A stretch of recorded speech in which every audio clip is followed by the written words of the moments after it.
नि सा गा पनि पनि गा पा पद पद गा नि ध सा नि सा गा पनि पनि गा पा पद पद गा नि ध सा ही गाथा अस्तित्वाची शौर्याची पराक्रमाची ही गाथा अस्तित्वाची शौर्याची पराक्रमाची या मातीमधल्या कणाकणातील मौल्यवान रत्नांची या मातीमधल्या कणाकणातील मौल्यवान रत्नांची कर्तृत्व इथे गगनाला भिडे परिमोल जाणून ठेवू व्यक्तिविशेष नमस्कार. Radio MPSC Guru spreading the knowledge powered by Spectrum अकॅडमीमध्ये मी तेजल तुमच्या सगळ्यांचं व्यक्तिविशेष या सत्रात सहर्ष स्वागत करते. आज व्यक्तिविशेष या सत्रात आपण विठ्ठल रामजी शिंदे यांच्याविषयीची माहिती जाणून घेणार आहोत. महाराष्ट्रातील अस्पृश्यता निवारण कार्यातील थोर समाजसुधारक, ब्राह्म्य धर्म प्रचारक, संशोधक व लेखक. त्यांचा जन्म कर्नाटक राज्यातील जमखंडी या संस्थांच्या गावी खानदानी मराठा कुटुंबात 23 एप्रिल 1873 रोजी झाला. त्यांच्या वडिलांचे नाव रामजी बाबा व आईचे नाव यमुनाबाई हे होते. वयाच्या 9व्या वर्षी त्यांचा विवाह आत्याची मुलगी रुक्मिणी हिच्याशी झाला. घराण्याची पूर्वापार श्रीमंती गेल्यामुळे वडील रामजी बाबा हे संस्थानामध्ये काही काळ शिक्षकाची व कारकुनी स्वरूपाची नोकरी करीत होते. ते पंढरपूरचे वारकरी होते. आई सात्विक वृत्तीची होती व घरातील वातावरण जातीभेदाला थारा न देणारे होते. जमखंडी येथील इंग्रजी शाळेतून 1891 साली ते मॅट्रिकची परीक्षा उत्तीर्ण झाले व 1893 मध्ये पुण्याच्या फर्ग्युसन कॉलेजात पुढील शिक्षणासाठी दाखल झाले.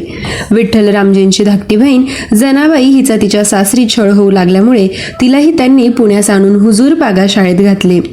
श्रीमंत सयाजीराव गायकवाड यांच्याकडून मिळणारी कर्जाऊ शिष्यवृत्ती व खाजगी शिकवण्यांची अल्प सवलत मिळकत यांवर काटकसरीने राहून 1898 मध्ये ते BA झाले. 1895 साली अमेरिकन युनिटेरियन मिशनरी J.T. सटरलंड यांच्या व्याख्यानामुळे एकेश्वर मताचा परिचार होऊन तसेच मार्क्स म्युलर यांचे ग्रंथ वाचून त्यांच्या आंतरिक धर्मप्रेरणा प्रबळ झाली. एकेश्वरवादी प्रार्थना समाजातील न्यायाधीश रानडे, भांडारकर व मराठे यांच्या विचारांचा सहवासाचा त्यांच्यावर प्रभाव पडून 1898 मध्ये त्यांनी प्रार्थना समाजाची दीक्षा घेतली. त्याच वर्षी ते कायद्याच्या पदवीच्या परीक्षेचा अभ्यास पूर्ण करण्यासाठी मुंबईस गेले. मुंबई येथील प्रार्थना समाज व कोलकात्याचा ब्राह्मो समाज यांनी शिंदे यांची शिफारस केल्यावर ब्रिटिश अँड फॉरेन असोसिएशनने त्यांची ऑक्सफर्ड येथील मँचेस्टर कॉलेजात धर्मशिक्षणासाठी निवड केली. 1901 ते 1903 ही 2 वर्षे त्यांनी मँचेस्टर कॉलेजात तौलनिक धर्मशास्त्र, पाली भाषा व बौद्ध धर्म, ख्रिस्ती धर्मसंघांचा इतिहास, समाजशास्त्र या विषयांचा अभ्यास तेथे केला. भारतात येण्यापूर्वी 1903 मध्ये आम्स्टरडॅम येथे भरलेल्या त्रैवार्षिक आंतरराष्ट्रीय उदार धर्म परिषदेस ब्राह्मो समाजाचे भारतातील प्रतिनिधी म्हणून उपस्थित राहून हिंदुस्थानातील उदार धर्म या विषयावरील निबंध त्यांनी सादर केला. 1903च्या अखेरीस मुंबई प्रार्थना समाजाचे धर्मप्रचारक म्हणून त्यांनी कार्यास आरंभ केला. धर्मप्रचार कार्यात त्यांनी आपली कल्पकता व आपले संघटन कौशल्य दाखवले. पोस्टल मिशन, उदार धर्मग्रंथ वाचन वर्ग, तरुण ब्राह्मो संघ हे उपक्रम त्यांनी सुरू केले. मुंबई व मुंबई बाहेरील प्रार्थना समाजात शेकडो धर्मपर व्याख्याने त्यांनी दिली. प्रार्थना समाजाच्या सुबोध पत्रिका या मुखपत्रात सातत्याने धर्मविषयक लेखन त्यांनी केले. शिंदे यांनी अस्पृश्यतांसाठी स्वतंत्र मिशन स्थापून धडाडीने चालवलेले काम तसेच त्यांची राजकारण विषयक जहालमते मुंबई प्रार्थना समाजातील धुरीणांना पसंत नसल्याने प्रार्थना समाजाचे प्रचारक म्हणून असलेला त्यांचा संबंध 1910 मध्ये संपुष्टात आला. त्यानंतर देखील त्यांचे धर्मकार्य सुरूच राहिले. 1923 मध्ये मंगळूर येथे ब्राह्मो समाजाचे आचार्य म्हणून त्यांनी कार्य केले. 1928 मध्ये पुण्यास कौटुंबिक उपासना मंडळाची स्थापना करून त्यांनी ते चालवले. 1933 पासून वाई येथील ब्राह्मो समाजाच्या धर्मविषयक कार्यात ते सहभागी होत राहिले. जीवनाच्या अंतापर्यंत ते एकनिष्ठ ब्राह्म्य होते. भारतातील विविध प्रांतात केलेल्या प्रवासात अस्पृश्य वर्गाची दुरावस्था पाहिल्यानंतर त्यांच्या उन्नतीसाठी आपले आयुष्य खर्ची घालावे अशी प्रेरणा शिंदे यांना झाली.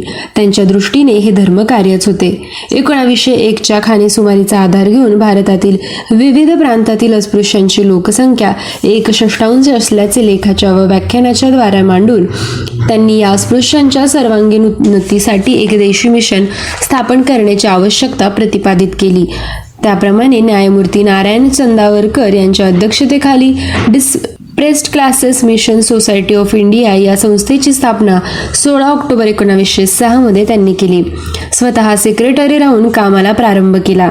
शतकानुशतके बहिष्कृत अवस्था लादून अस्पृश्य ठरवल्यामुळे या वर्गाला प्राप्त झालेला निकृष्ट नाहीसा करून त्यांना स्वाभिमानी, सुशिक्षित आणि उद्योगी बनवणे हा त्यांनी आपल्या कार्याचा एक भाग मानला.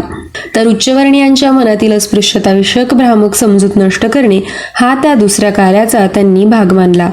या मिशनच्या स्थापनेनंतर लगेच मुंबईत परळ, देवनार, कामाठीपुरा अशांसारख्या भागात त्यांच्यासाठी मराठी शाळा, उद्योगशाळा त्यांनी काढल्या.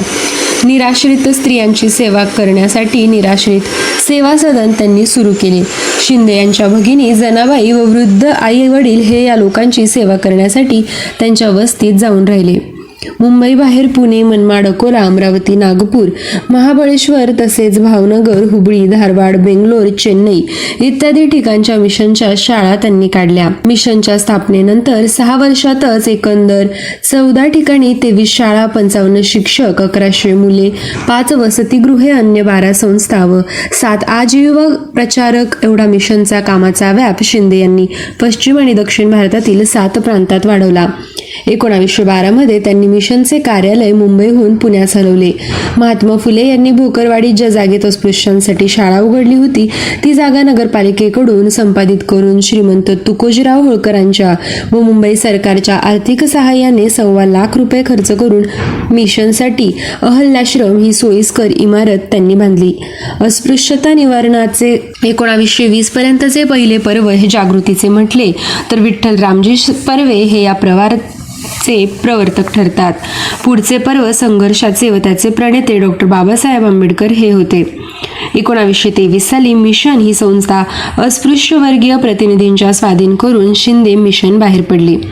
त्यानंतरही पर्वती मंदिर प्रवेश सत्याग्रह, अस्पृश्यांची शेतकी परिषद, संयुक्त मतदारसंघाची योजना इत्यादी बाबतीत ते अस्पृश्य वर्गाच्या हिताच्या दृष्टीने सक्रियपणे भाग घेत होते. अस्पृश्यता निवारण कार्याची तळमळ त्यांच्या ठिकाणी अखेरपर्यंत होती. शिंदे यांनी महत्त्वाच्या राजकीय, सामाजिक व शैक्षणिक चळवळीत उच्च नैतिक भूमिकेवरून भाग घेतला. मुंबई कायदे काउन्सिलच्या 1920च्या निवडणुकीत पुण्याहून मराठ्यांसाठी राखीव असलेल्या जागेसाठी त्यांनी निवडणूक लढवावी ही चहाच्यांची विनंती त्यांनी अव्हेरली, कारण त्यांना जातीय तत्व मान्य नव्हते. उलट मागासलेला जो बहुजन समाज त्याचा कैवारा घेणारा बहुजन पक्ष स्थापन करून त्यांच्या वतीने शिंदे यांनी ही निवडणूक लढवली. या पक्षाने शेतकरी, शिपाई, शिक्षक, उद्यमी, दुकानदार, मजूर यांच्या जोडीनेच अस्पृश्य व स्त्रीवर्ग यांच्या हितसंबंधांसाठी झटण्याचा निर्धार प्रकट केला. या निवडणुकीत शिंदे यांना यश मिळाले नाही. महात्मा गांधी प्रणित 1930च्या कायदेभंगाच्या चळवळीत त्यांनी भाग घेतला. त्याबद्दल त्यांना 6 महिन्यांची शिक्षा झाली. देवाच्या नावावर मुलींना अनितीच्या मार्गात लोटणारी मुरळीची चाल बंद व्हावी, अशा मुलींचे या दुष्ट चालींपासून संरक्षण व्हावे या हेतूने मुंबई शहरातील प्रतिष्ठित मंडळींची एक संस्था 1907 मध्ये स्थापन करण्यात आली. तिचे एक कार्यवाह म्हणून त्यांनी काम केले. 1911 साली मुंबईत एक मुरळी प्रतिबंधक परिषद भरवली. 1918च्या सुमारास पुणे नगरपालिकेतर्फे मुलांप्रमाणे मुलींनाही प्राथमिक शिक्षण सक्तीचे असावे यासाठी त्यांनी चळवळ केली. पुणे येथे 1928 साली भरलेल्या मुंबई इलाखा शेतकरी परिषदेचे नेतृत्व शिंदे यांनी केले. अखेर सरकारला सारावाढ व तुकडेबंदी ही संकल्पित विधेयके मागे घ्यावी लागली. 1926 ते 1932 या काळात त्यांनी शेतकऱ्यांच्या परिषदांमध्ये त्यांच्या समस्यांचे विवरण करून शेतकऱ्यांनी आपापसात एकी करावी, कामगारांसमवेत एकजूट करावी, तसेच उत्पादनाच्या जोडीने अर्थकारणाकडेही लक्ष द्यावे असे प्रतिपादन केले. शिंदे यांना संशोधन लेखनाची ओढ असल्यामुळे कामाच्या धावपळीतून वेळ काढून त्यांनी संशोधनपर, वैचारिक व ललित स्वरूपाचे महत्त्वपूर्ण लेखन केले. अस्पृश्यता विषयक संशोधन हा त्यांचा एक प्रमुख आस्था विषय होता. अस्पृश्य वर्गाच्या एकंदर लोकसंख्येची निश्चिती करून त्यांच्या स्थितीसंबंधी 1905 मध्ये इंडियन सोशल रिफॉर्मर मध्ये त्यांनी इंग्रजीत लेख लिहिला. बहिष्कृत भारत 1908, अस्पृश्यता निवारणाचा आधुनिक इतिहास 1922, ब्रह्मदेशातील बहिष्कृत वर्ग 1927 हे लेख व भारतीय अस्पृश्यतेचा प्रश्न 1933 हा समाजशास्त्रीय प्रबंध हे यांचे विषयावरील प्रमुख लेखन होय. त्यांच्या या प्रबंधात अस्पृश्यतेच्या उगमापासूनचा इतिहास, बुद्धपूर्व काळापासून वर्तमान काळापर्यंत दिसणारी अस्पृश्यतेची विविध रूपे, त्यांचा इतिहास, धर्म, सामाजिक स्थिती, राजकारण इत्यादी विषयांचे विवेचन केले असून अस्पृश्य मानले गेलेले लोक एकेकाळचे राज्यकर्ते होते व धर्माने ते बौद्ध होते हे मत त्यांना विविध प्रकारचे पुरावे देऊन मांडावे लागले. कानडी आणि मराठी या भाषांमधील संबंधांचा सविस्तर उहापोह करून कानडीचा शब्दसंग्रह तसेच व्याकरण यांचा मराठीवर मोठा प्रभाव पडला आहे हे त्यांनी दाखवले. भागवत धर्माचा विकास या लेखमालेमध्ये भक्ती या तत्वाचा विकास प्राचीन काळापासून वर्तमान काळापर्यंत कसा होत गेला याचे विवेचन त्यांनी केले. विठ्ठल रामजी शिंदे यांचे लेख, व्याख्याने आणि 1912 साली केलेले उपदेश त्यांच्या पुस्तकात प्राधान्याने धर्मपर लेख, तर पुढील कार्यकाळातील अनेकविध सामाजिक, शैक्षणिक व संशोधनपर विषयांवर लिहिलेले लेख शिंदे लेख संग्रह 1963 या पुस्तकात संग्रहित करण्यात आले आहे. त्यांचे धर्मविषयक तसेच प्रवास वर्णनपर, व्यक्तिविषयक व अन्य स्फुट स्वरूपाचे लेखन धर्म, जीवन व तत्वज्ञान 1979 या ग्रंथात एकत्रित केले आहे. शिंदे यांनी फर्ग्युसन कॉलेजात 1898, इंग्लंडमध्ये 1901 ते 1903 व येरवाड्याच्या तुरुंगात 1930 मध्ये असताना लिहिलेली रोजनिशी, जिचे प्रकाशन 1979 मध्ये व माझ्या आठवणी अनुभव, ज्यांचे प्रकाशन 1943 आणि 1958 मध्ये झाले, ही त्यांची पुस्तके आत्मपर स्वरूपाच्या लेखनात उपलब्ध आहेत.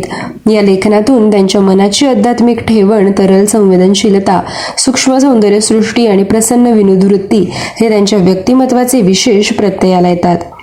अस्पृश्यता निवारणासाठी, वर्गाच्या उन्नतीसाठी शिंदे यांनी त्यागवृत्तीने व समर्पणाच्या भावनेने आयुष्यभर जे कार्य केले त्याबद्दल त्यांचा कर्मवीर तसेच महर्षी या उपाधींनी गौरवपूर्ण उल्लेख केला जातो.